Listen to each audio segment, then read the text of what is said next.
out now.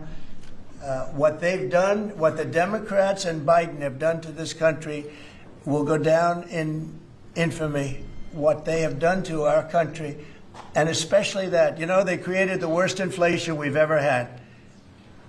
That's nothing compared to what they did with the people in our country right now. And we're getting them out, and it's not easy when you have the liberal judges destroying our country. But we've won them all. We've won it all, ultimately won it all. Hard process. It should be easier. We know who it is. We know exactly who we're looking for. We had 11,000 murderers dropped into our country. We've gotten a lot of them out. Or in some cases, they're so dangerous, we were afraid to get them out because they'd come back in. But for the last 120 days, 0 people came in. Can you imagine? This is me speaking, but these are figures developed by, they say, a pretty liberal group of people. They admit that 0 people came into our country. Think of that. A year ago, it was millions of people were coming in. Millions. They were coming in. You could look at them and you could say, big trouble. And that's what we have in our country. But we're getting them out, and despite that, we're doing really well. Yeah, please, Brian. Comment on recruitment levels across the military. Yeah. Well, the recruitment's the most exciting thing. So when I was campaigning for the office, numbers were coming out that the recruitment numbers, generally, you could speak to it better than anybody, the recruitment into the military, all branches of the military, and police and firemen and everything else. Anything having to do with like a public service, the numbers were horrible, record-setting bad. And now they're record-setting good. We're setting every record every month for recruitment. We're packed in the Army, Navy, Air Force, Marines, Coast Guard. My beautiful I love Space Command. I see Space Command, but Space Force has been, we've got a waiting list of people wanting to go in. A year ago, especially a year and a half ago, when I took the lead in the polls, which was very early, it really helped with the recruiting. And when I won from November 5th on, it's been amazing. And over the last 4 or 5 months, we're just packed. It was very hard to get police officers. Now the departments are loaded up. Everyone wants to be a policeman or a woman. So it's been a great thing. General, do you want to talk about that? Sure. As you said, serving our nation is an incredible gift that we give, and the reward on that gift pays back exponentially year over year. And I think the young people of America are seeing the importance of service, and whether it's in any of our armed services or in local police, fire, or rescue, service is an important thing that I personally encourage, and I know everyone else in government service sees that same reward.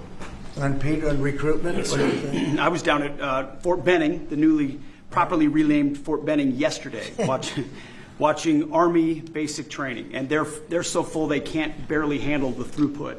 It is truly historic across all the services, as you said. It's been a surge into the, I was going to say the Defense Department, but I will say the War Department, and that you might almost call it a vibe shift.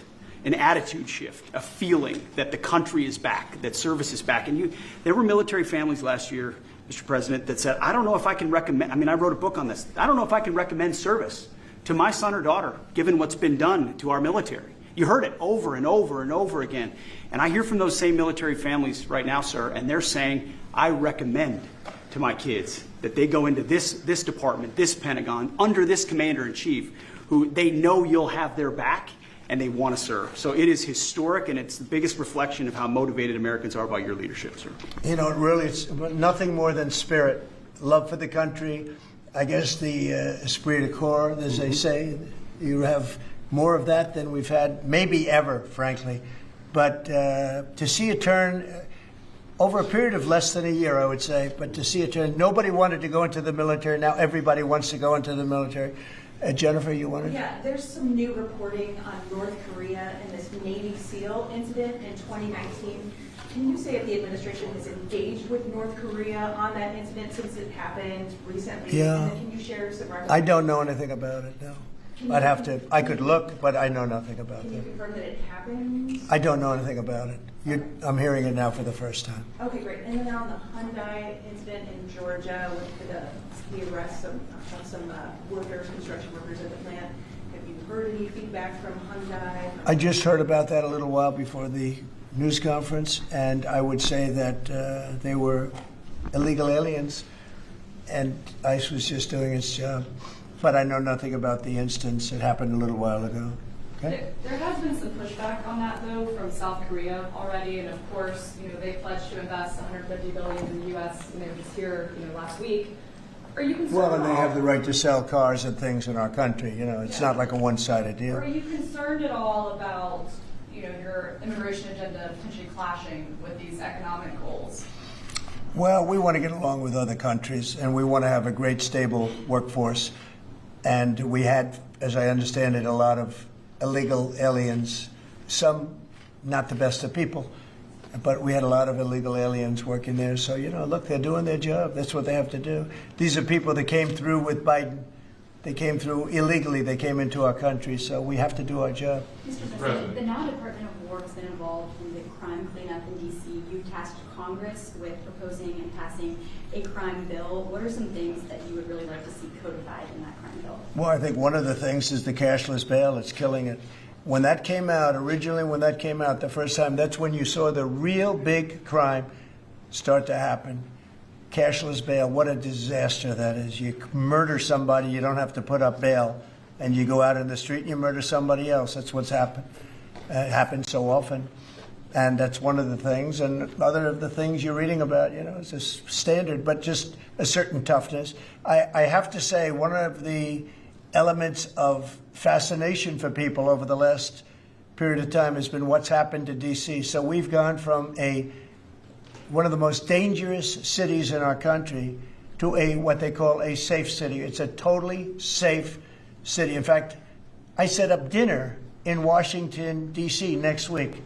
I wouldn't have done that, to be honest. I would have had an obligation not to do it before I came into office, or even at the very beginning when things were so corrupt and so dangerous out on the streets. So Washington, D.C. has had virtually no crime. We even have a mayor that's admitting to it, and she's a, liberal Democrat, in all fairness. She's a person that hasn't gotten exactly along with Republicans over the years. And she said she's never seen anything like it. So Washington, D.C. is a totally safe city. We have virtually no crime. It's gone from the most unsafe city in the United States, almost, just about, to one of the safest cities, maybe the safest city in the United States. That's a tremendous compliment to our military, what we did. The National Guard's done a fantastic job. Yeah, please. Mr. President, can I ask about Florida real quick? Florida House Speaker Daniel Perez was at the White House yesterday as part of a leadership summit. Yes. And we understand you met with him separately. Mr. President, what did you talk about? And also, did you explore him running for Florida Attorney General? I didn't. We didn't talk about that, but he's done a fantastic job. He's respected all over the country, really. He's a leader, and he's done just a fantastic job. We didn't discuss anything having to do with his future. I'm sure he'd be very good at that. My second question, Alligator Alcatraz, sticking with Florida, a major ruling appeals court blocked a federal judge in order to close it and it can remain open for now. Your reaction? I think they've done a fantastic job in building it, the governor and everybody else that's been involved.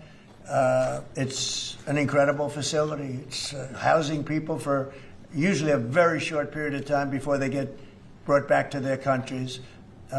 As you know, we focus on criminals before we focus on anybody else, and we're taking thousands and thousands of criminals out every month out of our country, some of them murderers.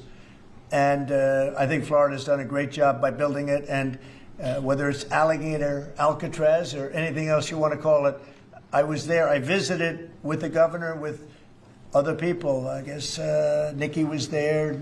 Tom Homan's been there a lot. A lot of people have been there. It's an amazing facility for what it is. It's not a hotel. It's not supposed to be a hotel, but they've done a great job with it. And I'm very happy with the judge's decision. You also mentioned Venezuela. I want to ask one more follow-up question on that. On the U.S. strike on the boat tied to a Venezuelan drug cartel, the Maduro regime is pushing back today. In fact, they say the U.S. seeks regime change through military threat. Your reaction to those words, and also, would you like to see regime change in Venezuela? Well, we're not talking about that, but we are talking about the fact that you had an election which was a very strange election, and to put it mildly. I'm being very nice when I say that. I can only say that Billions of dollars of drugs are pouring into our country from Venezuela. The prisons of Venezuela have been opened up to our country. They've taken their prisoners, the worst prisoners, murderers, Tren de Aragua. The worst prisoners that you can ever imagine are now happily living in the United States of America. Now, many of them we've gotten out. It's not easy to get them out because of the liberal system that we're working with in many cases, not in all cases. But millions and millions of dollars and billions of dollars of drugs are pouring out of Venezuela and other countries. Look, China, what they're doing with fentanyl is a terrible thing. It comes through Canada and it comes through Mexico, but a lot of it's coming through Venezuela. Venezuela's been a very bad actor, and we understand that. And when you look at that boat, you see the bags of whatever it is there. Those bags those bags represent hundreds of thousands of dead people in the United States. That's what they represent. Yeah, please. Mr. President, your reaction to the jobs report this morning? Well, I'm going to talk about that in a minute. We have our great people here, so I'll talk that in a minute. Let's talk about this. We'll give a couple of because these two people want to get to work on the Department of War. So let's keep them first. Yeah. Mr. President, the DOJ is reportedly considering a ban on transgender people owning guns after the Minneapolis shooting. Do you think that Are we talking in the military? in general? Okay, I thought you were talking about in the military. Very different. I'll refer to that then differently. Because it's not a military question, I'll be able to pass on that very nicely unless you'd like to talk about it. No, Pete doesn't want any part of that question. Yes, please. Mr. President, who do you blame for losing India to China? In your post earlier today in the morning, you did put that out. I don't think we have. I've been very disappointed that India would be buying so much oil, as you know, from Russia. And I let them know that. And we put a very big tariff on India, 50% tariff, very high tariff. I get along very well with Modi, as you know. He's great. He was here a couple of months ago. In fact, we went to the Rose Garden, and the grass was so soaking wet. It was such a terrible place to have a news conference. I said, well, let's use a beautiful white stone emblematic of the White House, okay? And it's been very well received. But we had a news conference on the grass. That was my last news conference I had on the grass because everybody sunk in. You probably sunk in. Every reporter out there, they ruined their shoes. We made that change. It's been a really well-received change. Yeah, please, go ahead. On Venezuela. You've sent F-35s down to Puerto Rico. You've sent naval vessels into the Caribbean. You're concerned about drugs being illegally sent into the United States. How do you describe this buildup, this situation? Well, I just think it's strong. We're strong on drugs. We don't want drugs killing our people. I believe we lost 300,000. You know, they always say 95, 100,000. I believe they've been saying that for 20 years. I believe we lost 300,000 people last year. I know families that lost their son. Those families will never be the same. I know a family lost a daughter, a beautiful daughter. In fact, it was like she took something that she thought was like a minor deal, and it turned out to be riddled out with fentanyl, the size of the head of a pin, and you're dead. And no, we're stopping the drugs. We're going to save a lot of people. Look, whether it's 100,000, but it's not. It's 350,000 people died last year from drugs.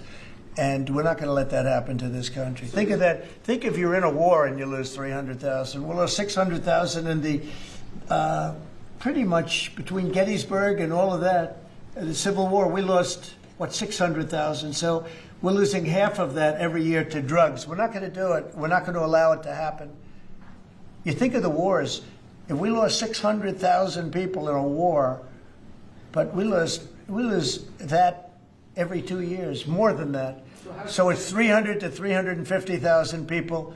And when I see boats coming in, like loaded up the other day with all sorts of drugs, probably fentanyl mostly, but all sorts of drugs, and we're going to take them out. And if people want to have fun going on the high seas or the low seas, they're going to be in trouble. I will tell you, boat traffic is substantially down in the area that happened. And they called it the runway. It's a runway to the United States. And boat traffic is very substantially down on the runway. You can imagine why. I think anybody that saw that is going to say, I'll take a pass. I don't even know about fishermen. They may say, I'm not getting on the boat. What happens I'm not to- going to take a chance. What happens if Venezuela flies jets over U.S. naval vessels again? Well, I would say they're going to be in trouble. We'll let them know about that. We heard that happen, but it wasn't really over, not like they described. But I would say, General, if they do that, you have a choice of doing anything you want, okay? If they fly in a dangerous position, I would say that you can, you or your captains can make the decision as to what they want to do, all right? Sure. Sir, How close we did have they get, we have Mr. one more. President? You said they didn't go over. Say it. How close did they get? You said the planes didn't. Well, I don't want to talk about that, but if they do put us in a dangerous position, they'll be shut down. Thank you very much, everybody. So we're going to now cover the G20, and I'm going to let these people go back to the Department of War and figure out how to maintain peace. Okay? Thank you very much. Thank you very much. Congratulations, General. Thank you very much. Appreciate it. Great job. Sir, just before G20, we do have one more EO Okay. for you today. And I should also say that the Department of War EO that you signed was actually your 200th EO since you Wow. came back into office on January 20th. That's more than Joe Biden did in his entire term in office, more than Obama did in either of his 2 terms in office. So it's a momentous accomplishment, and congratulations. That's good, but Biden never signed one. No, yeah, They you've were done signed every by one the- up in here. They've been signed by the Autopen, right, didn't he? So we really beat him by much more than you think. The 201st executive order, sir, this relates to hostages and wrongfully detained Americans. This provides a new legal mechanism to declare foreign countries to be countries that engage in those sorts of practices and gives your administration powerful tools to get American hostages out.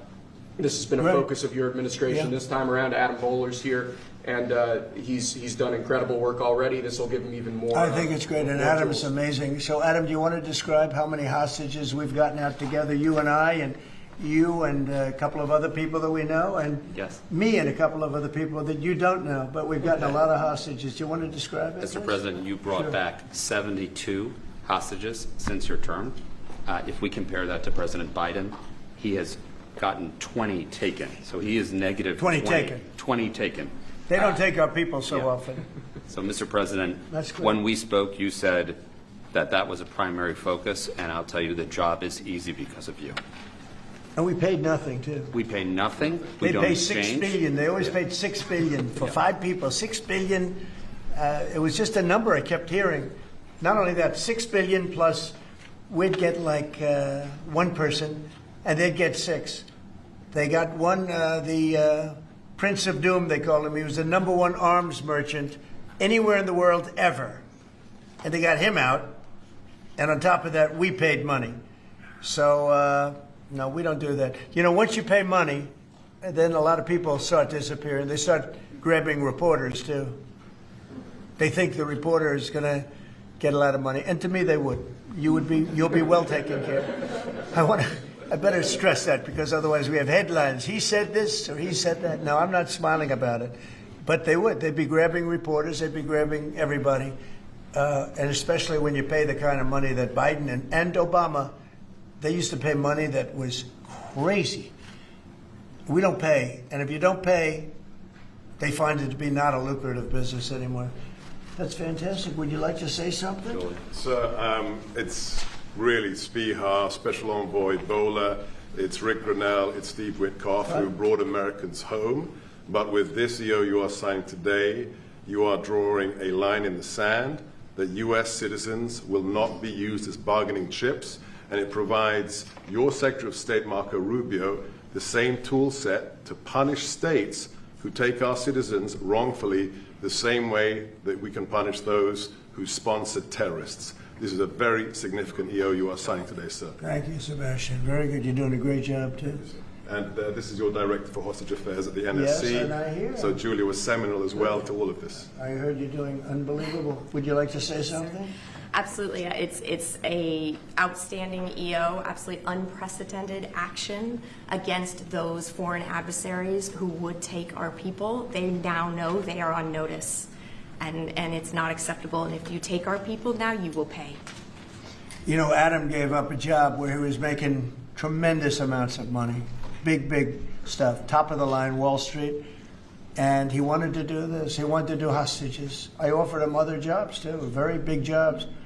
He said, I was shocked actually. He didn't want him. He wanted to do hostage negotiation, and pretty amazing. Thank you very much. Appreciate it. Appreciate it. Thank you all. Do you have any questions for them on this very important subject?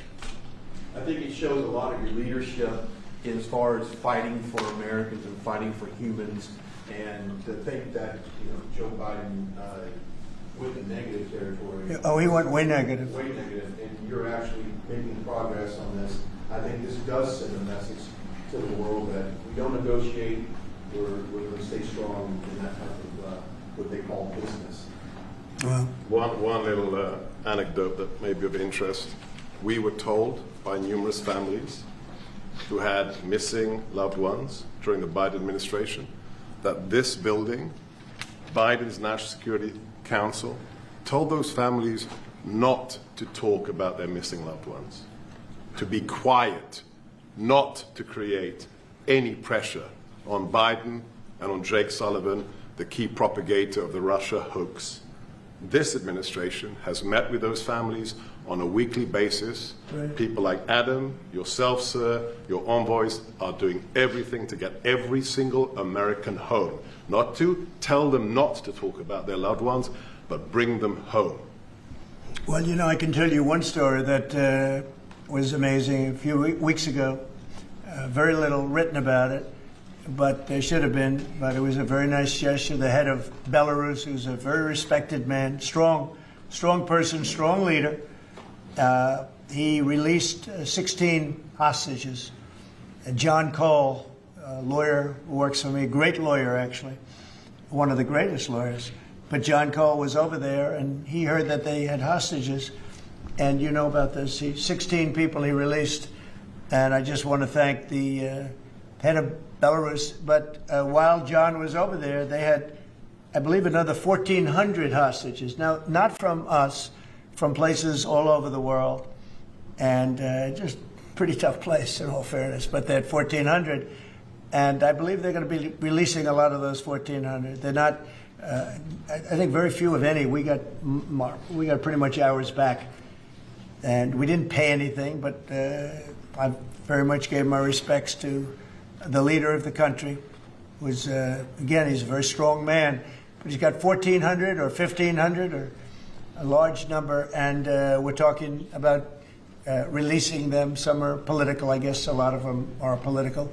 And looks like they're going to be released at some point in the pretty near future. So it's a great thing. They have to respect your country. If they respect you and they respect your country, they release it. If they don't, then you have to pay $6 billion. I mean, $6 billion. Can you imagine that, paying $6 billion? Kind of related, but not really. But could you comment on Tina Peters, who's been locked up behind bars from Colorado within the election? I think you put out a truth a couple days ago about it. We have a wonderful woman who was an election official, and she saw cheating in Colorado, and she viewed it as horrible, and she said, what's going on here? And she went to the machine, and she tried to open to find out whether or not it was cheating, and they went to her, and they said, did you touch this machine? Yes.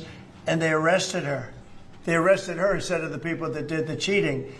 It's a state charge, so it's hard to do anything with, but we're gonna do something. What they did in Colorado, look, Colorado just went to all mail-in voting. That means they cheat. That's why they lost, that's one of the reasons, but that's a big reason why they just lost the whole Space Command situation that is going to Alabama. But when you have mail-in voting, you have nothing but cheating. But this woman is a real patriot, and they put her in jail for a long time. She's 72 years old, 73 years old, and she wanted to find out. She didn't do anything. She touched the machine. She looked at the machine. She's trying to find out what was going on, and they went and arrested her for doing that, and it was supposed to be the other way around. I'm glad you brought that up. They should let her go, let her out. Thank you. Yeah, please. This isn't really a subject that's talked a lot about, Mr. President, but what about your team's strategy has made them so effective getting a record amount of these hostages, many of whom have been forgotten about home? I think they respect us. I think they respect us. They know we're not going to pay. Adam is a great negotiator. Steve Witkoff is a great negotiator. Seb is a great negotiator. They're all smart people. They're a little bit natural negotiators. Some people aren't good negotiators. Nothing you can do about it. And they're afraid of you, sir. Yes. Yeah, well, maybe. I don't know. I hope so, or whatever. We have the best I'd like to country. say respect, but whatever it takes. Yeah. I actually say whatever it takes.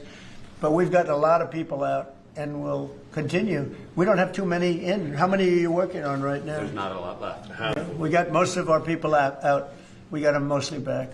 Mr. President, do you have an update on the negotiations to release the rest of the hostages in Gaza? We're in very deep negotiation with Hamas. We said let them all out right now, let them all out, and much better things will happen for them. But if you don't let them all out, it's going to be a tough situation. It's going to be nasty. That's my opinion. Israel's choice, but that's my opinion. They got to let them out. You got 20 plus you have about 38 dead people, young, beautiful, dead people. And I'll tell you, the parents want them every bit as much, almost more, than as if their son or daughter were alive. But you have many dead people that are coming out as part of the deal. It's 20 people, but I think of the 20, there could be some that have recently died, is what I'm hearing. I hope that's wrong. But you have over 30 bodies in this negotiation. Can you believe? I mean, we negotiate for people that are living here. We know that at least 30 people are dead, and we're negotiating to get them out. The parents want them back so badly, as if they were alive. Every bit as much. It's really pretty amazing. It's very sad. I'm in the middle of it. And I put out the other day, I said, we want all 20. We don't want two. I was the one with myself and my people, Steve Witkoff, and Jared Kushner was great on this. But they got a lot of people out. We got almost all of them out. They're down to 20. But Adam, we got like a tremendous number out. But I always said when you get down to the final 10 or 20, you're not going to get them out unless you're going to do a lot. And doing a lot means capitulation. That's no good either. It's a very tough situation. But I put out the other day, let them all out. Every single one. No more twos and ones. We'll give you one this week, and in 2 months we'll give you two more. And there's negotiation going on right now. Okay. And real quick, what is the biggest challenge negotiating with Hamas right now? 10 to 20, what do they want to let them free? Well, they're asking for some things that are fine. Look, you have to understand, you have to remember October 7th. People forget October 7th. It's not an easy thing to forget, right? But people forget, or they maybe purposely forget October 7th. So, you have to put that into the equation very strongly. It's amazing. Some people even deny it. They deny it. They're crazy. But I've seen tape that's as violent as anything that you can imagine. Many of you have seen those same tapes. So you have to put that into the equation too. So it's not an easy situation. It's a tough one. But there are 20 people, maybe a little less, but there are 20 people that we want out. We want the bodies of these parents. They are. I've never seen anything like it. The level of love that they have. They want their children back. And, I see demonstrations, big demonstrations in Israel about the hostages, not about the war, about the hostages, which puts Israel in a tough position because, it's tough to prosecute a war when you have people they want the 20 people back. They just want them back very badly and everything that goes with it. So it's very sad. Thank you very much. We're going to talk now about the G20. I figured we could wrap 2 or 3 up. The last time I took a day off, everybody said bad things happened to me. You know that, Seth? I took 1 day off. I didn't take it off. I was working. In fact, I was here. But I didn't do a news conference, and they said bad things happened to the president. That's why they're fake news, Mr. President. It's fake news. If you look, Biden, he had a press conference. He missed it for about a year, right? About a year. And I never saw any stories like that about him. He didn't have, and when he had one, they'd ask him, what flavor ice cream do you like? He'd say vanilla. How many times have they asked him that question? What's your favorite ice cream, sir? Vanilla. Okay, that's enough. Thank you, ladies and gentlemen. They don't have to go through this, but we all have a good time. I only do it for one reason. I think it's good for the country. And we are very transparent. There's never been transparency like we have. There's nothing to hide. So thank you very much on this, Will. Great job. Appreciate it. Appreciate it. So we're going to talk about Florida, the great state of Florida now, because it's going to be a very exciting thing to host the G20. And as we celebrate our nation's 250th anniversary next year, the United States will have the honor of hosting exactly that, the G20 summit right here in America for the first time in nearly 20 years. This afternoon, I'm thrilled to announce that the 2026 G20 conference, which will be, I could read off the countries that we're talking about, but you know who they are, I think. Does anybody want me to list them specifically? Jennifer, you're okay? Okay, but will be held in one of our country's greatest cities, beautiful Miami, Florida, where we have the mayor with us, Mayor Suarez. And I want to thank Francis for being here. I thought he might be in this office. You know, he almost got there. There's a couple of votes. Right? A couple of votes. It's not as easy as they think, right? As easy as it looks. It's not that easy. But he's an amazing guy, very popular in Florida. The agenda for next year's summit is being organized by Treasury Secretary Scott Bessent, who is right here. Hi, Scott. I saw him standing over there, nice, tall, good-looking guy, but he moved very quickly. Carolyn, you did a good job. Does Caroline do a good job, would you say? Is she a star? How do you compare her with the last administration's person? No? You don't want to get into that. Yeah, I think we're very happy with Caroline. But Scott Bessent is talking about a good job. He's done a fantastic job, and we're very proud of him. He's very much involved with the G20. And the NEC director, Kevin Hassett, is truly a talented guy. And he's certainly being thought of to go to a different position, and we'll find out about that pretty soon. I don't know. Would you like to be that? I won't ask you that question. I think, who wouldn't want it? I think it's the greatest position in the world. You know, you come out, you make a speech, and then you go away for 30 days or 40 days, and you come out, make another speech. The market goes up or down depending on what you want to say. I've never seen an easier position than that. Unfortunately, you need good instincts. So we have somebody in there now that doesn't have them. We call them too late. But it will focus on unleashing economic prosperity by eliminating the burdensome regulations, unlocking affordable energy, and pioneering new technologies. And it's going to be very important. The United States is already leading by example, and America is the hottest country anywhere on earth. We have more being built under construction now than they think anybody that they've ever seen. I mean, literally, some of these places are just really unbelievable what they're building, the size. You know, if you spent $50 million on a shopping center someplace, it's a big building, pretty big building. But when you spend $50 billion on essentially a building, buildings going up for $50 billion, they're going to be building their own electricity. And many of them have been given permits already to go, and they're starting construction. Some have started construction quite a while ago, and very early in the administration. We let them do that. You know, we have a grid that's obviously an old grid. It's been around for a long time. You could never handle the kind of numbers that you're talking about in terms of electricity, and we're letting them build their own plants. They build their own plants with their structures. So they build their structure, they build their buildings, and they build an electric producing plant with it, like Con Edison in New York that I grew up with, and like others that make electricity. They make it for New York. These plants will make it for their building, for AI. Then you have a lot of the car plants going up. Most of them won't need that kind of electricity, but they have the right to do that also. So we're allowing companies to build electric plants. They become, essentially, Scott, I guess they become utilities, right? If you think about it. And it's very exciting.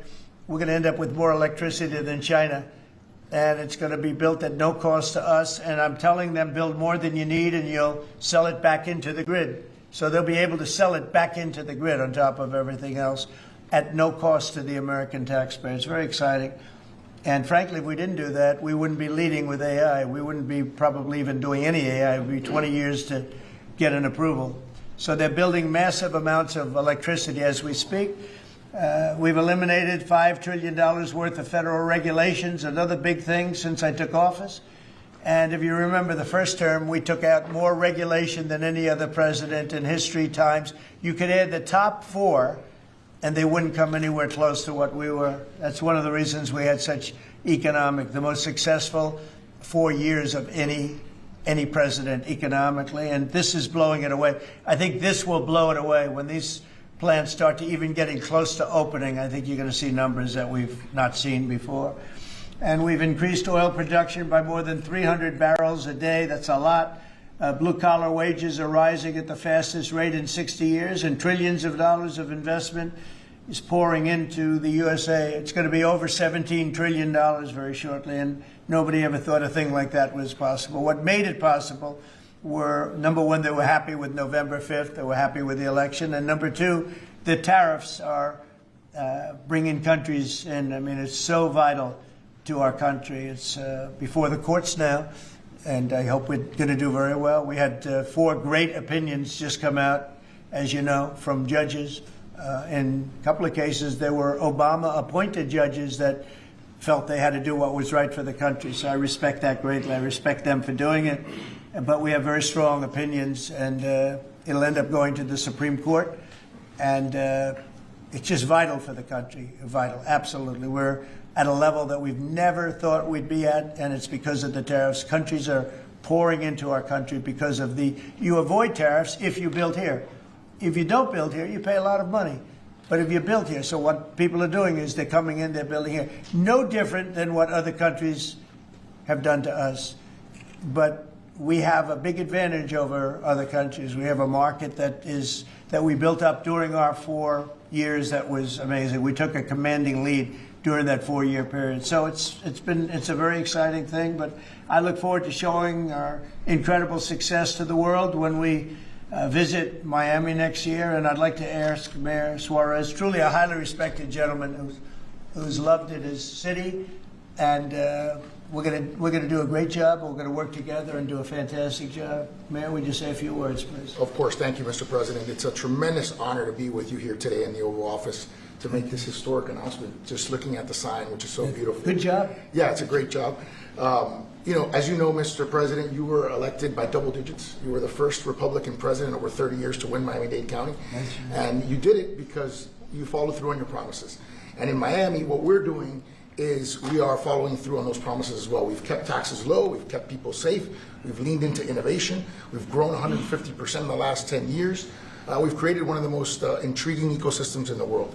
And this decision is not only generationally important for the city, but it puts the city on the map as one of the truly great global cities. So on behalf of all of the workers of Miami, those that work in the hospitality industry, I know you own many hospitality assets and properties, all of the small business owners who are going to benefit economically from having the G20 in Miami. Tremendous benefit. It's going to bring in millions and millions of dollars. We just say thank you. We thank you for believing in us. We thank you for highlighting our city in a time where we have the lowest homeless rate in 11 years.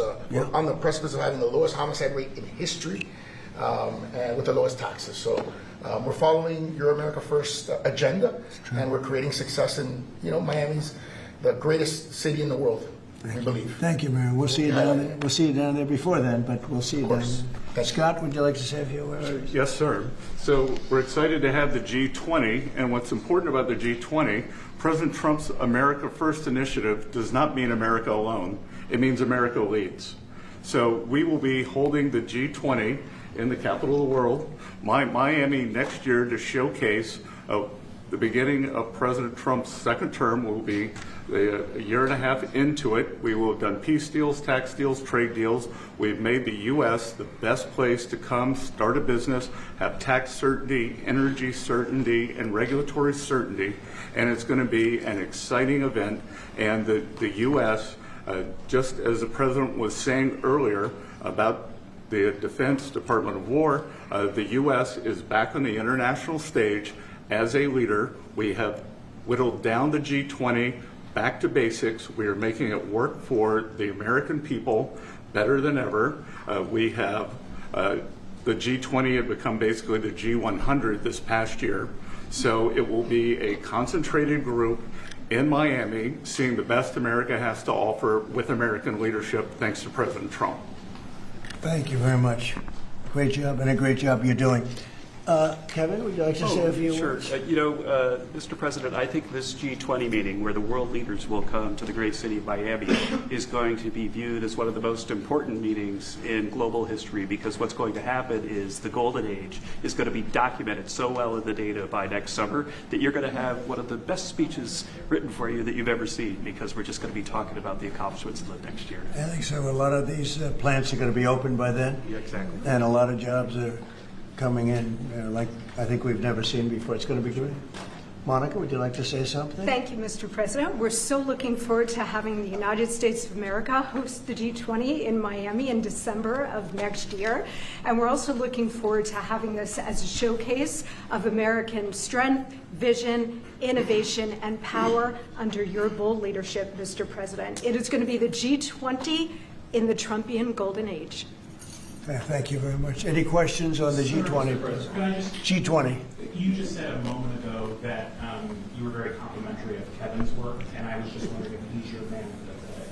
Of Kevin? Yes. Yeah, I am very complimentary. I think he's fantastic. And for the Fed, he's your man.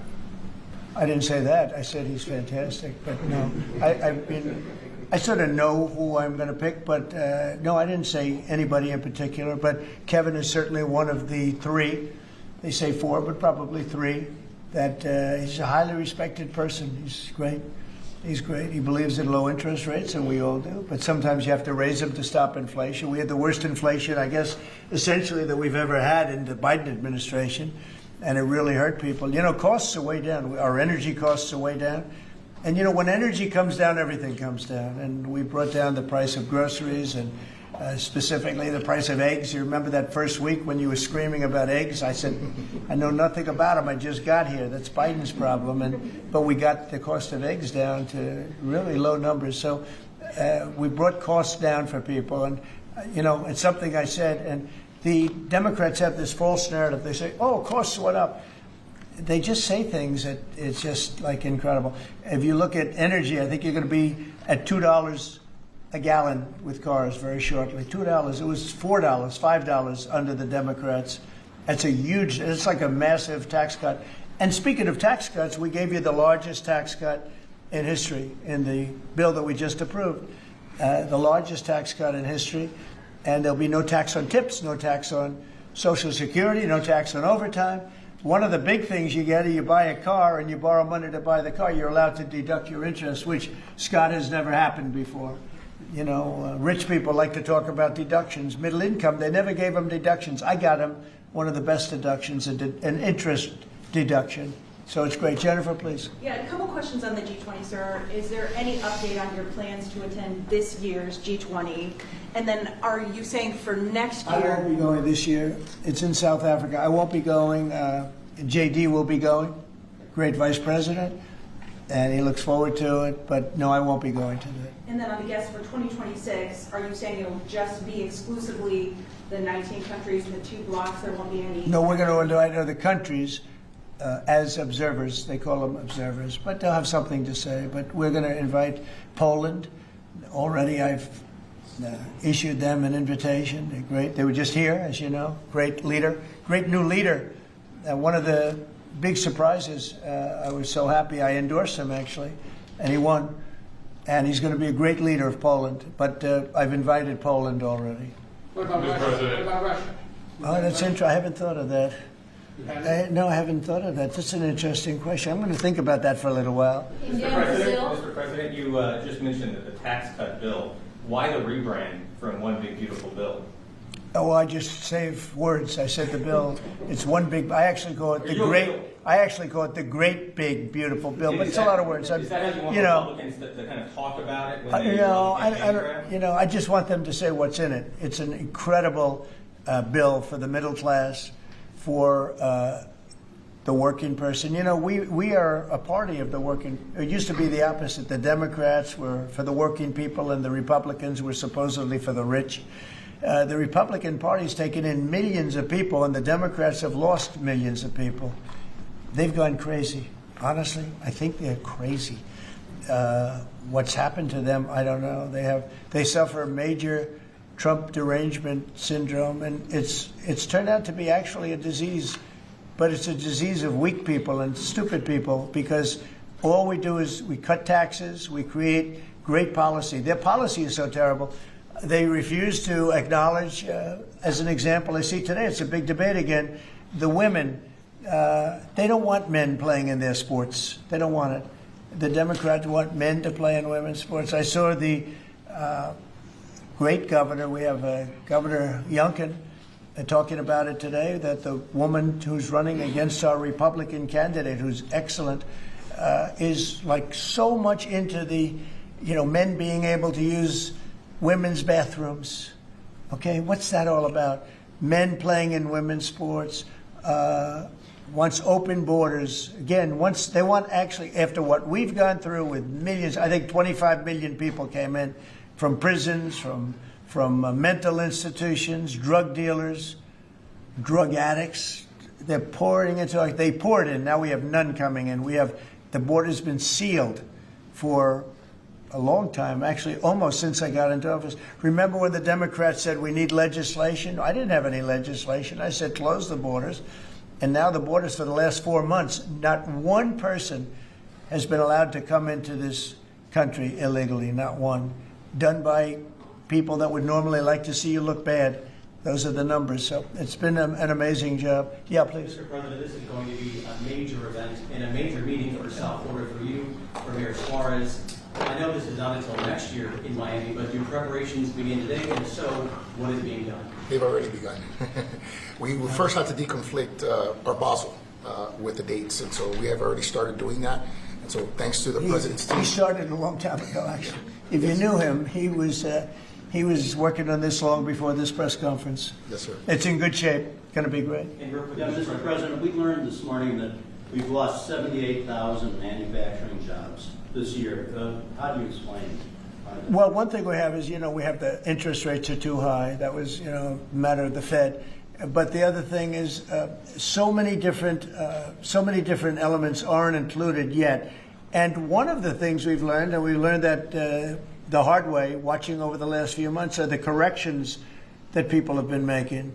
They'll say you're losing jobs, and then they say, by the way, we have a correction a month later of, 100,000 jobs are missing. They actually had a correction once of 850,000 jobs. But I'll let Kevin just speak about that a little bit, because I heard him speaking about it this morning. I thought he did very well. Please. Thank you very much, sir. Well, I think that if you look at the indicators, there's capital spending boom, industrial production at an all-time high. The Atlanta Fed says GDP now is north of 3%. And so all the indicators are saying that things are really strong. And what we've also seen is that Goldman Sachs put out a study yesterday that said that the August number tends to be really messed up because of seasonal adjustment things, and they tend to be revised way up. And so I think if they were revised up, which has happened on average over the last 15 years by about 60,000, then everything else would make sense. But right now we're puzzled about the BLS numbers and looking forward for new leadership there to make it so that the numbers are more reliable. And again, we're building, they've started building all of these factories and plants, including car factories. Car factories are coming back. We lost more than 50% of our car production over the years.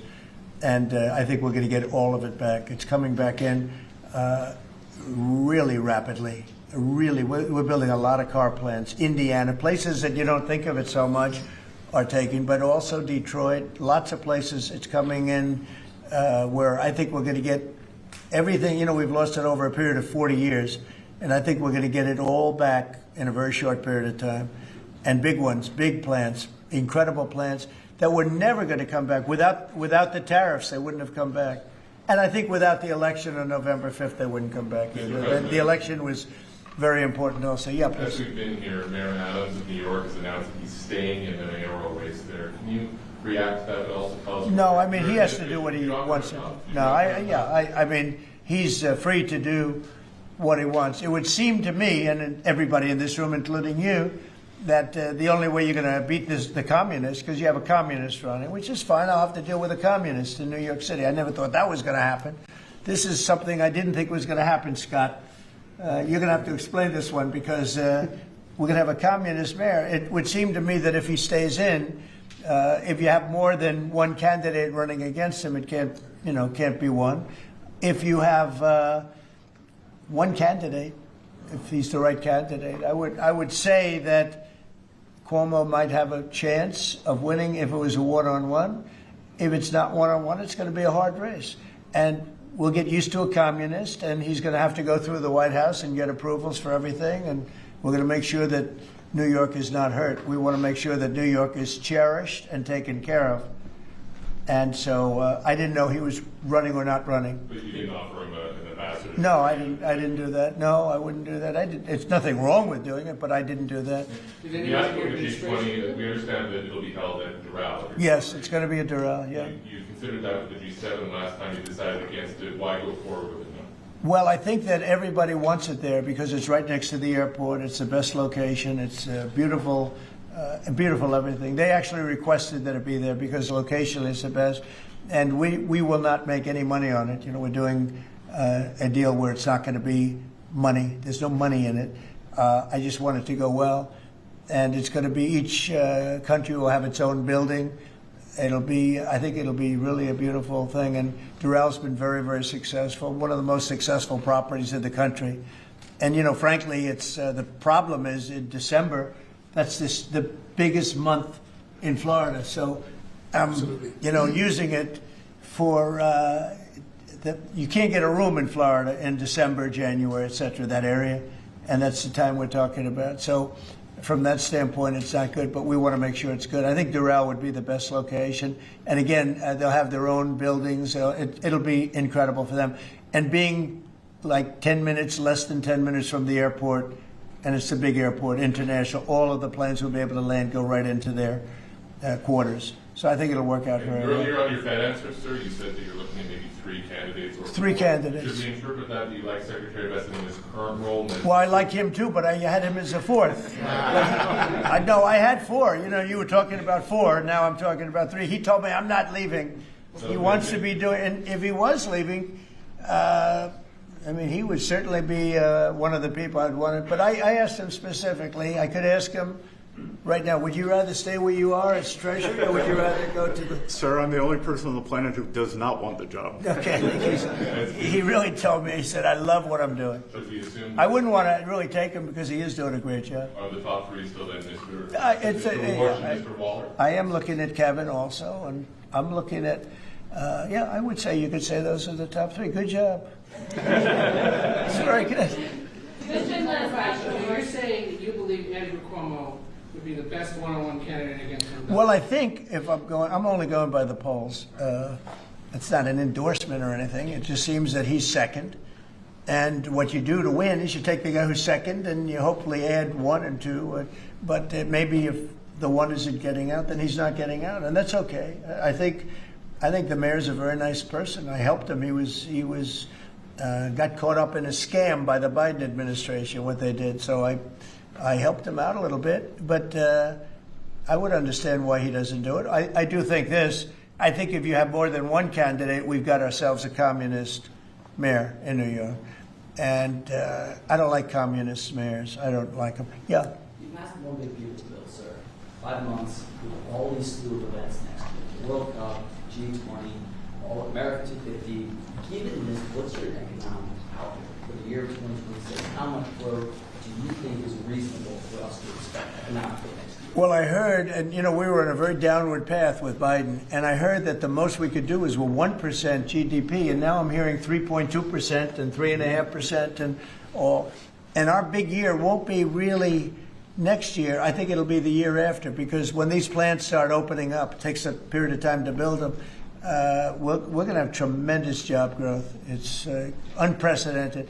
We have unprecedented in history. There's never been anything like it, because we're going to have more than $17 trillion invested. There's never been anything like that. If we did $1 trillion in 1 year, and this is 6 months, 7 months, because we really focused on it over the last 6 months.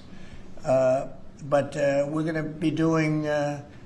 Nobody's ever seen numbers like this. When this stuff starts opening up, our country's being rebuilt. And by the way, Washington, D.C. is being rebuilt. In addition to the fact that we have a safe city now, and our National Guard was fantastic and worked with the mayor, worked with everybody. We're also doing a refurbishing of Washington. We're going to redo some of the roads, the surfaces. We're going to redo the medians. We're going to take the broken tiles off the tunnels and put brand new tiles up, and we're going to regrass all the parks. They're going to be regrassed by people that build world-class golf courses, and not necessarily people that work for me, because I don't care about that. I just want to, I'm very good at grass. You know, grass has a life, just like you have a life, right? It has a life. Well, this grass has been up longer than, it's like 4 lives, okay? That's why there's a lot of areas where there's just no grass. But we're going to regrass all of the parks. We're going to, in a year from now, you won't even recognize it. Graffiti's gone, the tents are gone, the medians falling into the roads are gone, the potholes will be gone, the marble's going to be polished and beautiful. It's all going to be beautiful. We're working with Clark Construction, who's, you know, one of the, well, definitely the biggest here, one of the biggest in the country. And they've been great. And we're going to do about a 10-mile radius from the White House, from the Capitol, looking sort of at both of them, go right in the middle of both of them and start drawing circles. And everything is going to be spit-shine. You know, when the head of Poland came here last week, and when other leaders came here, they came, a lot of them have been here over the last 8 months. I said, what do you think? And they said that we're a little surprised at the look, the filth on the road. Now it's much better. We've got it much better, but we have to do some construction things. I mean, you know, you have medians that are all broken and rotted and rusty and disgusting. And it's going to, they're all going to be changed. You're going to have a very different look. You're going to have the look of prosperity, not the look of poverty. But the big thing right now, initially, is we have no crime in Washington. We literally have no crime. They said it's down 87%. It's not down 87. It's down like 100%. We have almost no crime. People are going to restaurants that wouldn't have even thought about it. And I know families that have gone 4, 5, 6 times to restaurants over the last few weeks. And you people are in the same category. I mean, yes? I agree on that. Thank you. It's a whole different place, right? That's very nice. And you're so tough usually. I like her now, right? No, because she was truthful. Is that a correct statement, Brian? Yes, sir, it is. I heard you were actually mugged. You're a big, strong guy. I can't do anything when he has a gun. No, you can't. You know, you say, thank you very much, right? Can I follow up on the beautification of D.C.? Yeah. Yeah. Just out front of the White House is a blue tent that originally was put there to be an anti-nuclear tent for nuclear arms. It's kind of morphed into more of an anti-American at sometimes, anti-Trump at many times. Where is this blue tent? Right in front of the White House on the north lawn, on the other side of the Black Gate in Lafayette. I haven't known this. All of us in here walk right by it every day. It is an eyesore. Oh, I didn't know that. Take it down. Take it down today, right now. Nobody told me that. So you're saying there's a blue tent? It's been there for 30 plus years. It was originally a peace tent, but it's kind of morphed into something. Yeah, morphed into radical left. Okay. Well, what I've heard, is it in the Ellipse? Where is it? No, it's in Lafayette Park. It's actually Lafayette Park. Take it down. Okay. Okay. What's interesting about it is that I've had people tell me it's a public health hazard because people sleep in there, they eat, there's rats. Yeah. But also it could be a national security risk because people can hide things in there, they can Okay. weapons in there. We're going to look at it right now. We have removed over 50 tent sites, not 50 tents, hundreds and hundreds, maybe 1,000. I think it's over 1,000 tents, but 50 sites. So I'm a little surprised to hear that, but we're going to look into it right now. Lafayette. On the National Guard, Yes. D.C. Mayor has, of course, gotten on board with your plan for D.C., but the D.C. Attorney General has said that he plans to, that he's suing you for your federalization of police. What's your Can you imagine we have an Attorney General who's not related at all to the mayor, by the way. You know, it's a totally separate department. We've got so many separate departments. You have the district attorney has nothing to do with the mayor. The whole thing is crazy. But how about this? We just set a record on low crime in Washington, D.C., and we have a man suing us to let us go back to high crime. We're going to have to be here for a little while to make this really work long term after we're gone. And so we're going to meet that head on, and I suspect we'll be very successful. And I can always declare a national emergency because this was a national emergency. But right now we have the safest city. We have now one of the safe cities in the country. We had almost the worst. I mean, a city that was as bad as some of the horror shows that you've heard about for years. And we're going to fix some of those horror shows too. Okay? President, the Google ruling today that you posted on Truth Social about the Europeans buying Google. So Google is a great company. Yeah, Google is a great company, American company. Apple is a great American company, and so many others. And the European Union, I don't know why they do it, but they have been finding them numbers that have been astronomical. More so before I got here. But Apple paid $17 billion a fine in the last year. Apple, $17 billion. On a case that a lot of people think they weren't guilty of. And no, I'm going to be speaking to the European Union about it's not fair. Google just got fined $3.5 billion, and they've already paid $13 billion. They're up to $16.5 billion. And people say there was nothing wrong with what they did. It's almost a source of income to run Europe. It's become a source of income. And many other companies too, mostly tech companies, but we can't let that happen. What are you seeking from the Europeans, and by when? No, I can just say you can't do that. I mean, you know, they respect us now. They didn't respect us a year ago. European Union respects us. Look, they're paying us $950 billion, right? They got to respect us. They were very disrespectful of our country. I have great respect for Ursula. I've gotten to know her very well. And I just don't think it's fair that they're taxing.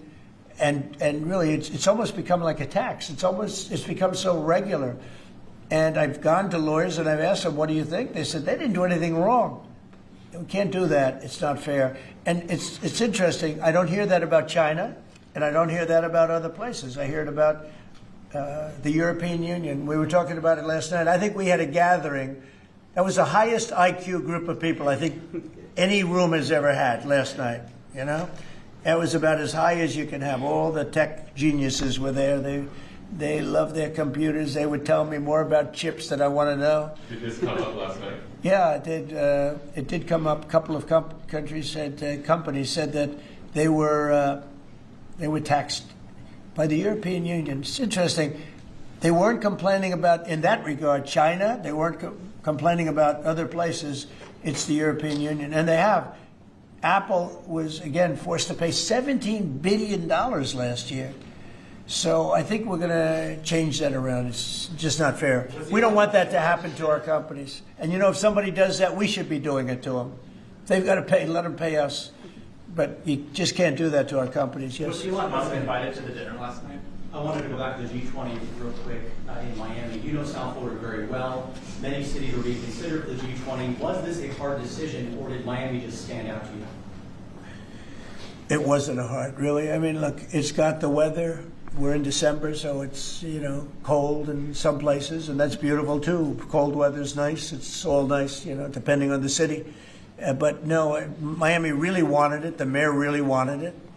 The people down there really wanted it. You might just address that for a second, Mr. Mayor. Yeah, as I said, I mean, a conference of this kind does two things. Number one is it puts us on the global map with the great global cities, and I think that's something that we've been trying to achieve for a generation. And I think number two, it's a tremendous boom for your economy. I mean, as the president knows, he has, you know, multiple hospitality assets, and the working people of Miami, the small business owners, are going to benefit tremendously from the economic impact of a conference like this in our city. So it's an image thing, but it's also benefiting working people in our community. Do you think Xi and Putin will attend the G20 and their members? That's an interesting question. I'd love them to if they want to. I mean, they can, you know, as observers. They'd be observers, so I'm not sure they want to be an observer. Sir, if they want to, we can certainly talk. Can I ask you another Florida question? The vaccine mandates that were rolled back for school children, what do you think about that? Well, I think we have to be very careful. Look, you have some vaccines that are so amazing. The polio vaccine, I happen to think, is amazing. A lot of people think that COVID is amazing. You know, there are many people that believe strongly in that. But you have some vaccines that are so incredible. And I think you have to be very careful when you say that some people don't have to be vaccinated. It's a very, you know, it's a very tough position. So I'd give you an answer. I'll give you a feeling. But just initially I heard about it yesterday, and it's a tough stance. Look, you have vaccines that work. They just pure and simple work. They're not controversial at all. And I think those vaccines should be used. Otherwise, some people are going to catch it, and they endanger other people. And when you don't have controversy at all, I think people should take it. Okay. One more follow-up on your comments on the taxes. On the upcoming tax bill, are you discussing, do you want that new tax bill to eliminate inflation from calculating capital? When you say the upcoming tax bill, because when you have an upcoming, we just passed the biggest tax cut in the history of our country. So there's nothing upcoming. There's something that we just passed. So we passed the biggest tax cut in the history of our country for the middle class, for the worker. And that's the only bill that we're really talking about. We did a good job. It's very comprehensive. And I will say the Democrats, if you gave them every point that they wanted, every point that they've dreamt of all their lives, you wouldn't get one Democrat vote. They really are. They've become deranged, sick. It's crazy. If you gave them a list of the top 10 things that the Democrats wanted and you put them in a bill to get passed, you wouldn't get one vote. It's the only thing they have. They stick together, but they're dying. I mean, they're down to 16% approval rating, the lowest rating in history for either party. And we have the highest rating we've ever had. The Republicans have the highest rating we've ever had. On the National Guard, have you decided which city that you want to go into now? Yeah, I have. I have. I'm not going to say it now, but yeah, I have. We're going to go into another place and straighten it out. And I will say this: I watched today. I didn't know that was continuing to go on, but Portland is unbelievable. What's going on in Portland? The destruction of the city. Are you going into Well, I'm going to look at it now because I didn't know that was still going on. This has been going on for years. So we'll be able to stop that very easily. We'll be able to stop. But you know, that was not on my list, Portland. But when I watched television last night, this has been going on. You wouldn't be standing if you were the mayor. You would be. Can you imagine what they're doing? They're walking in throwing smoke bombs into the store. These are paid terrorists. Okay. These are paid agitators. These are professional. I watched that last night. I'm very good at this stuff. These are paid agitators. They get paid money by radical left groups, not radical right groups, radical left groups. And they get paid a lot of money. And you see it with the signs. You know, they all have perfect signs that are printed. They look as good as that sign. Those signs aren't made in basements. They're made at professional printing offices, and they cost a lot of money. These are paid agitators, and they're very dangerous for our country. And when we go there, if we go to Portland, we're going to wipe them out. They're going to be gone, and they're going to be gone fast. They won't even stand the fight. They will not stay there. They've ruined that city. I have people that used to live in Portland. They've left. Most of them have left. But what they've done to that place is it's like living in hell. Yeah, go ahead. Thank you for your statement before. AP is reporting that you would be banning visas to delegations who will be attending the UN General Assembly, including Brazil. Your reaction on that, sir? That who's banning them? The Trump administration. Well, we are talking about things. We're very upset with Brazil. We tariff them very high because of the fact that they're doing something that's, very unfortunate. I love the people of Brazil. We have a great relationship with the people of Brazil, but the government of Brazil has changed radically. It's gone very left. It's gone very radical left, and it's hurting Brazil very badly. They're doing very poorly, very, very poorly. So we'll see. And are you ready to reset relations with India at this point? I always will. I'll always be friends with Modi. He's great. Prime Minister, he's great. I'll always be friends, but I just don't like what he's doing at this particular moment. But India and the United States have a special relationship. There's nothing to worry about. We just have moments on occasion. How are trade talks going with India and with other countries that you haven't reached a trade deal with, particularly Western? They're going great. Other countries are doing great. We're doing great with all of them. We're upset with the European Union because of what's happening with not just Google, but with all of our big companies. They're just hit them with these unbelievable fines, $17 billion and $14 billion. And they use that money to run Europe. It's almost become like it's almost become a yearly occurrence, like it's a tax. And so it's very unfair. I want to thank you all very much, and we'll see you around. We're going to see you in Florida, but we'll see you a little bit before that, I suspect. Okay? What are you having for dinner? Thanks, guys. Thank you, President. Well, I'll be having something good here. I'll be at the White House. Thank you. Thank you very much. Thank you, Thank you. Thank you very much. Thank you, guys.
That this name change is not just about renaming, it's about restoring.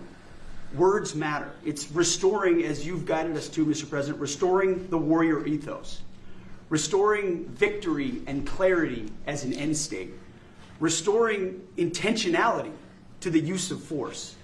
So at your direction, Mr. President, the War Department is going to fight decisively, not endless conflicts. It's going to fight to win, not to lose. We're going to go on offense, not just on defense. Maximum lethality, not tepid legality.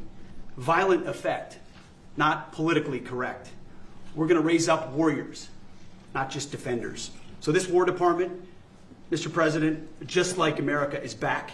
Thank you for your leadership and your clarity. We're going to set the tone for this country. America first, peace through strength, brought to you by the War Department. We're back. All right, thank you very much. Very well stated, and really it has to do with winning.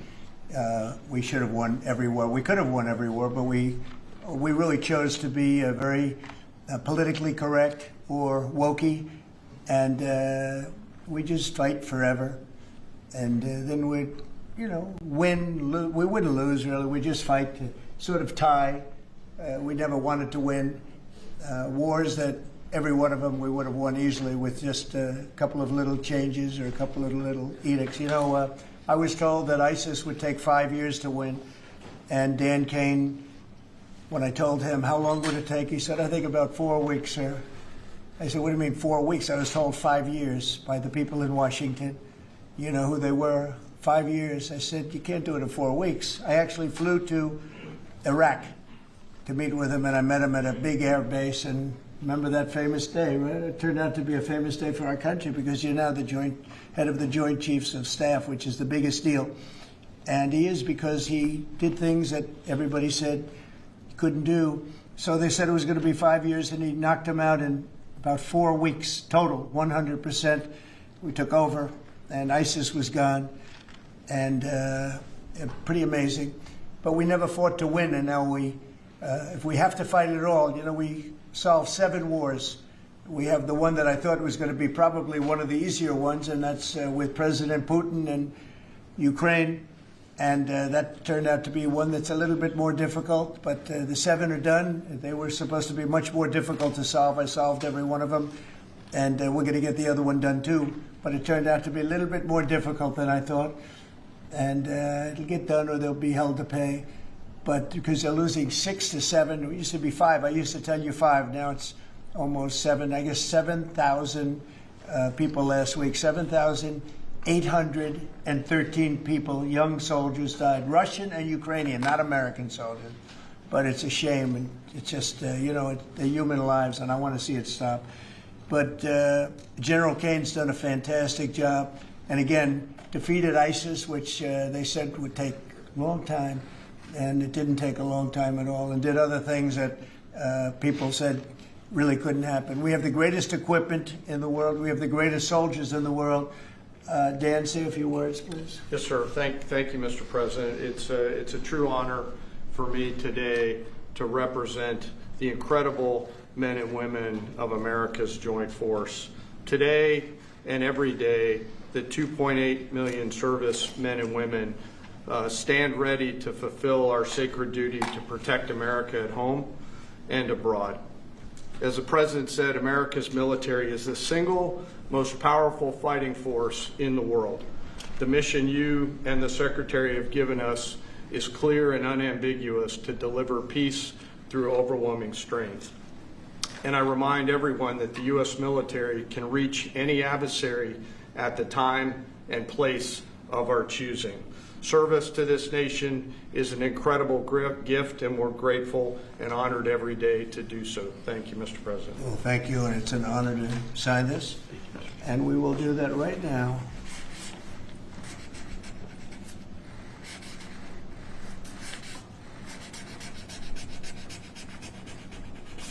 I think that's a big one, I'll be honest. I think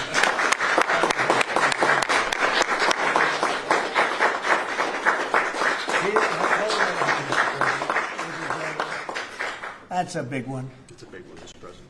Do you have any questions on this subject? We're going to be discussing the G20 in a couple of minutes, but yes, please. Mr. President, what gave you the idea for this rebrand? And a question for you, the newly minted Secretary of War. What message does this send to our enemies, to our allies, to the American people? And again, what gave you the idea for this rebrand at this moment in history, sir? I think it sends a message of victory. I think it sends really a message of strength. We're very strong. We're much stronger than anyone would really understand. And again, having the great equipment, we have just so much better. You look at all of the, just any of it, submarines, as an example. We're 20 years ahead of anyone else. Nobody even compares. And I let a lot of this happen in my first term. You know, we totally rebuilt our military. And then, of course, you had that catastrophe in Afghanistan where they gave up a lot of the equipment, but a relatively small amount, but a lot. It was a lot in Afghanistan. I think it was the most, General, I'd say it was the most embarrassing day in the history of our country, the way that happened, the way they went to the wrong airport. They should have gone to Bagram, not the local little airport with no security, with tight quarters, etc. You know what happened. I think it was the most embarrassing moment in the history of our country, frankly. That was under the Biden administration. That was terrible. And we were going to be leaving, but we were leaving with strength and dignity. We were going to keep Bagram, because Bagram's 1 hour away from where China makes its nuclear weapons. We're going to have that all to ourselves, a big, beautiful place built many years ago from money that today would be the equivalent of, you know, many, many billions of dollars. You couldn't build it. The longest runways, the most powerful runways in terms of load capacity. And we just walked away from it. So stupid. And they were fools. The people were fools. No, we have the strongest military, and I think that indicates we have the strongest military. And, you know, we had it, and we won World War I, we won World War II, we won everything before, and as I said, we won everything in between. And we were very strong, but we never fought to win. We just didn't fight to win. We didn't lose anything, but we didn't fight to win. We could have won every one of those wars quickly, but they went a route that I think was probably politically correct, but not correct for our nation. So I think the Department of War sends a signal. Yeah, please. You alluded to this a little while ago, but you said that this rename is a, quote, a good reflection of where the world is at right now. How do you square naming it the Department of War when you've been pursuing peace in so many different parts of the world? Well, I think I've gotten peace because of the fact that we're strong.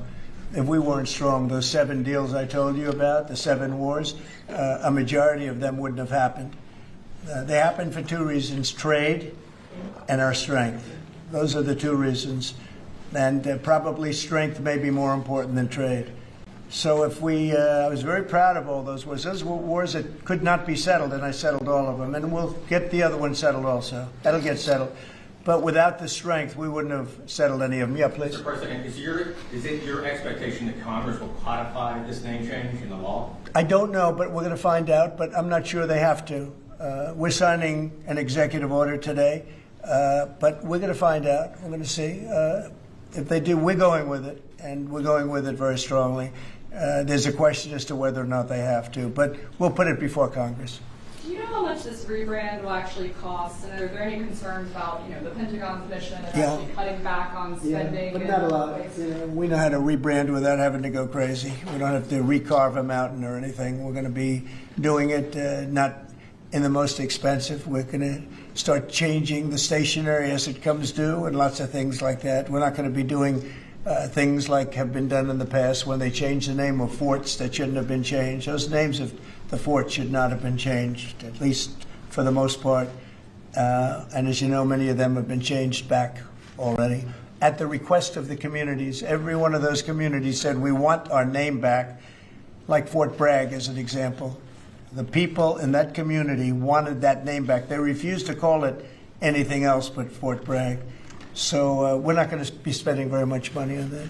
Yes, please. When you spoke with the Europeans and Zelensky earlier this week, did you preview this for them, and did you say what security guarantees they might be involved in? This has nothing to do with anybody but the United States of America, the people of America. This is who I talk to about changing a name. This is a very important change because it's an attitude, and we know how to win. We've been winning, and we're going to win like you've never seen. Wait till these factories start to open up that are being built all over the country. You're going to see things happen in this country that nobody expects. We have over $17 trillion in investment coming into the country. We never did anything even remotely close to that. No other country has either, by the way.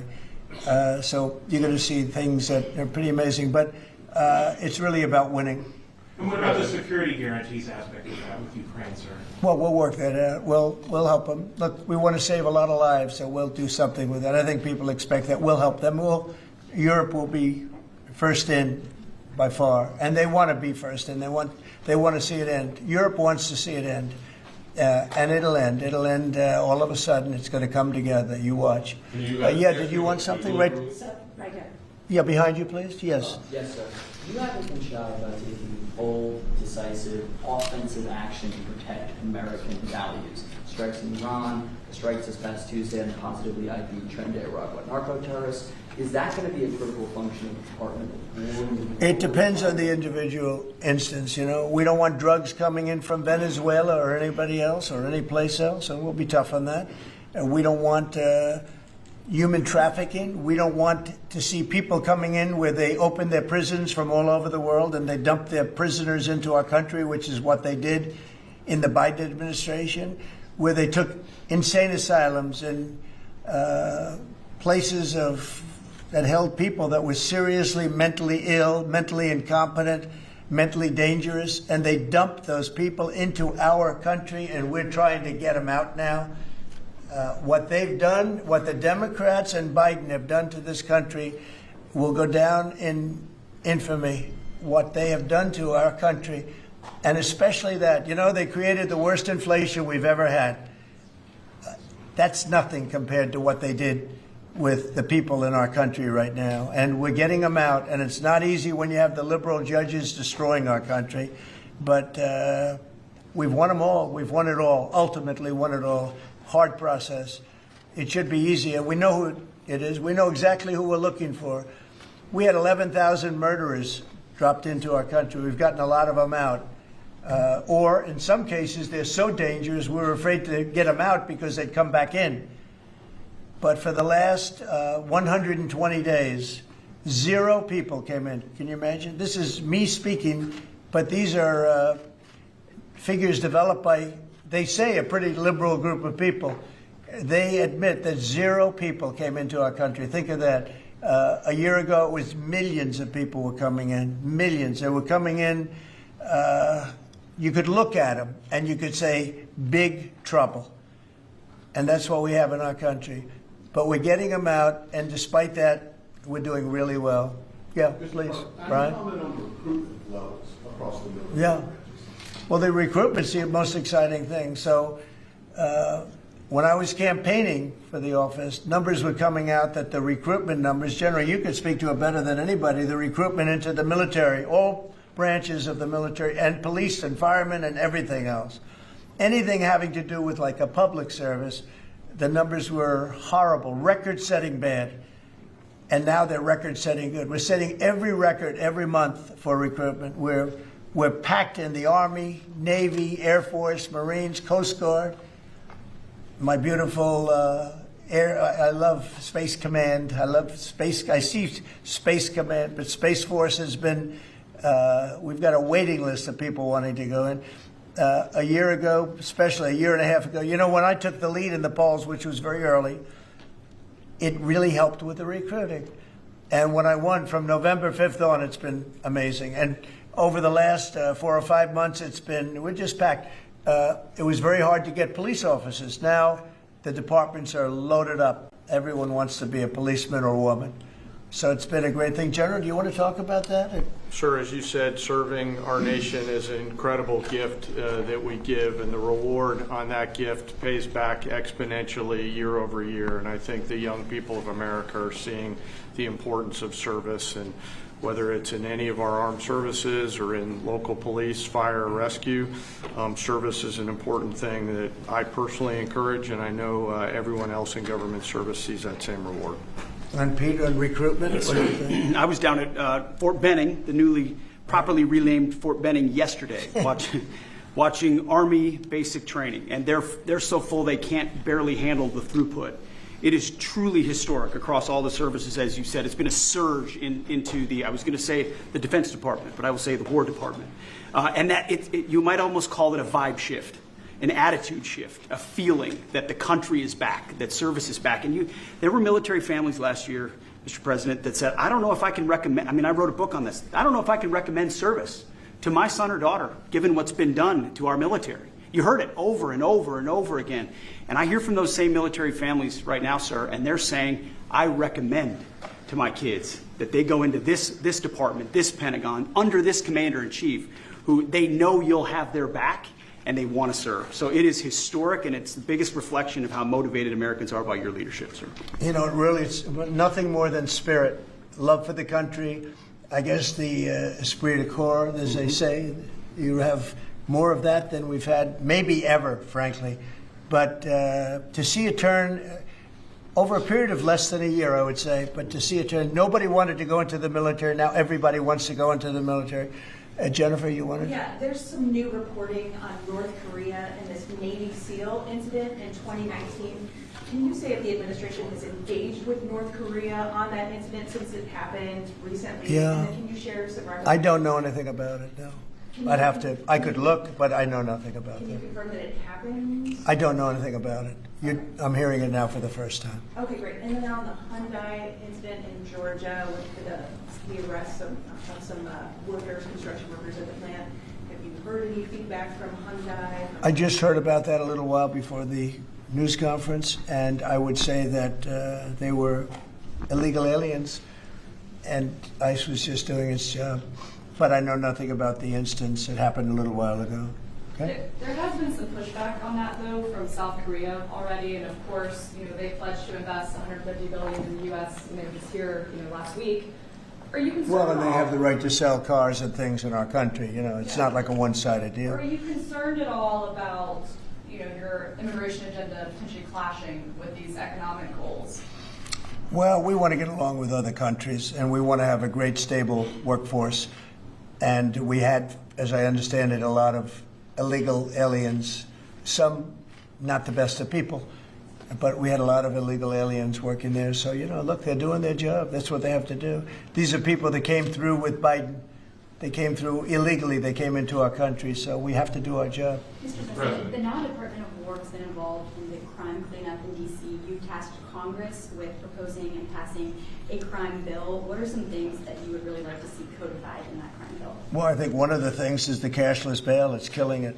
When that came out, the first time, that's when you saw the real big crime start to happen. Cashless bail, what a disaster that is. You murder somebody, you don't have to put up bail, and you go out in the street and you murder somebody else. That's what's happened. It happens so often.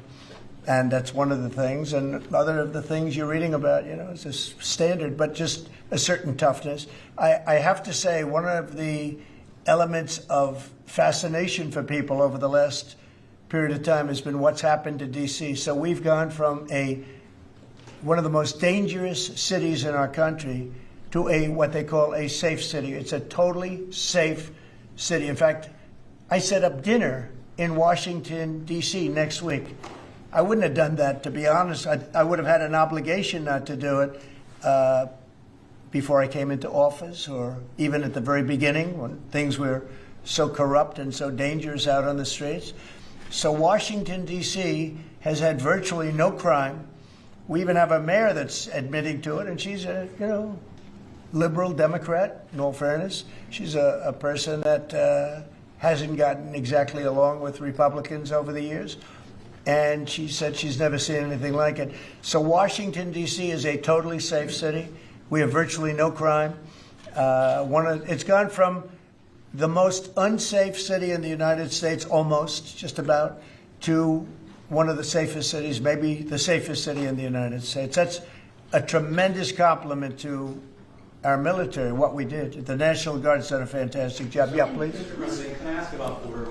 Florida House Speaker Daniel Perez was at the White House yesterday as part of a leadership summit. Yes. And I understand you met with him separately. Mr. President, what did you talk about? And also, did you explore him running for Florida Attorney General? I didn't. We didn't talk about that, but he's done a fantastic job. He's respected all over the country, really. He's a leader, and he's done just a fantastic job. We didn't discuss anything having to do with his future. I'm sure he'd be very good at that. My second question, Alligator Alcatraz, sticking with Florida, a major ruling appeals court blocked the federal judge in order to close it, and it can remain open for now. Your reaction? I think they've done a fantastic job in building it, the governor and everybody else that's been involved.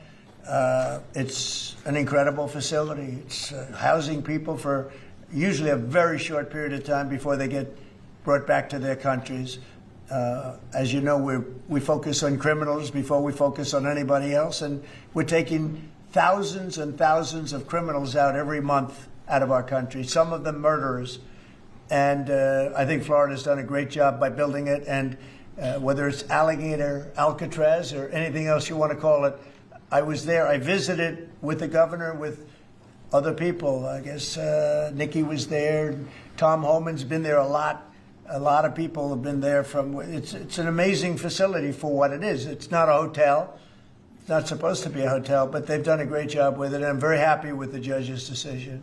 You also mentioned Venezuela. I want to ask one more follow-up question on that. On the U.S. strike on the boat tied to the Venezuelan drug cartel, the Maduro regime is pushing back today. In fact, they say the U.S. seeks regime change through military threat. Your reaction to those words, and also, would you like to see regime change in Venezuela? Well, we're not talking about that, but we are talking about the fact that you had an election which was a very strange election, to put it mildly. I'm being very nice when I say that.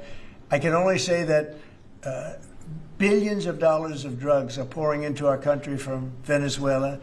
The prisons of Venezuela have been opened up to our country. They've taken their prisoners, the worst prisoners, murderers, Tren de Aragua. The worst prisoners that you can ever imagine are now happily living in the United States of America. Now, many of them we've gotten out. It's not easy to get them out because of the liberal system that we're working with in many cases, not in all cases.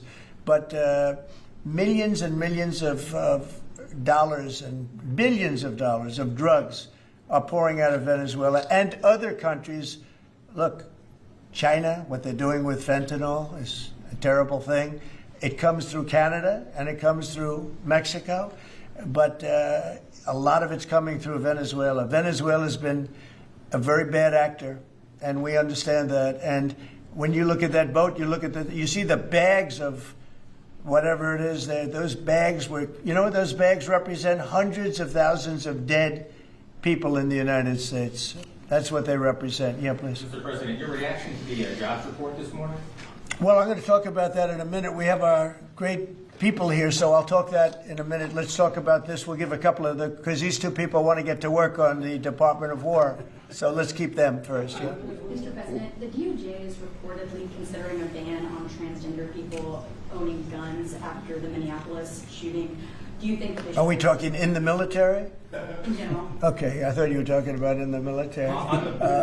Very different. I'll refer to that then differently because it's not a military question.